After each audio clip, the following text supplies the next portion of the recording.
Hi guys! This is Jasmine Idonga, ang inyong batang raketera sa mundo ng pagiging content creator, kumakarera. Kaya ano pang hinihintay natin? Tara na!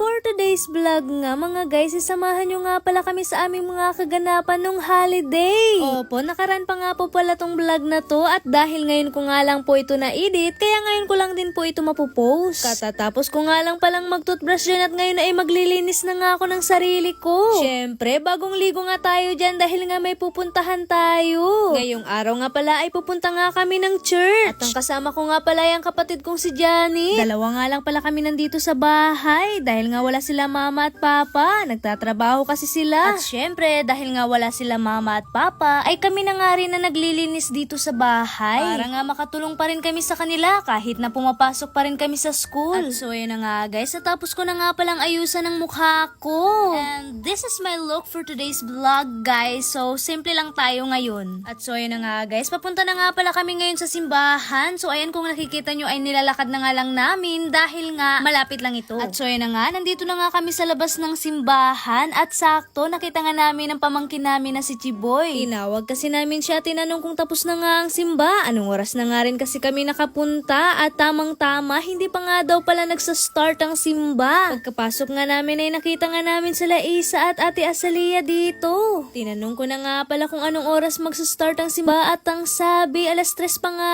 daw. Habang hindi pa nga nagsa-start ay pumitas mo na nga pala ako ng makopa. Ang dami kasing bunga dito.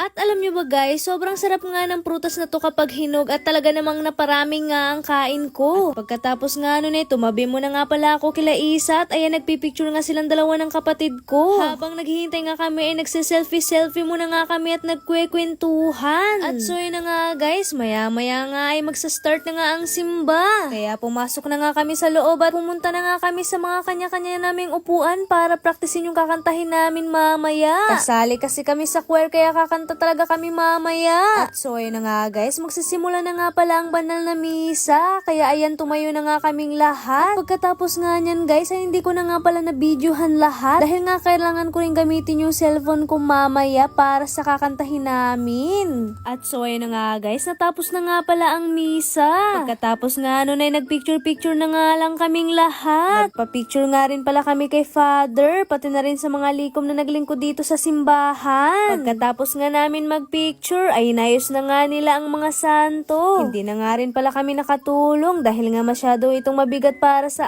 amin at hindi namin kayang buhatin. Kaya sila lolotok na nga lang ang bumuhat nito. At pagkatapos nga nun ay sinamahan nga namin magmerienda si Father. At ayan, binigyan nga rin pala kami ni Father ng merienda nila. At syempre, hindi na nga rin namin to tinanggihan dahil nga gutom na nga rin kami.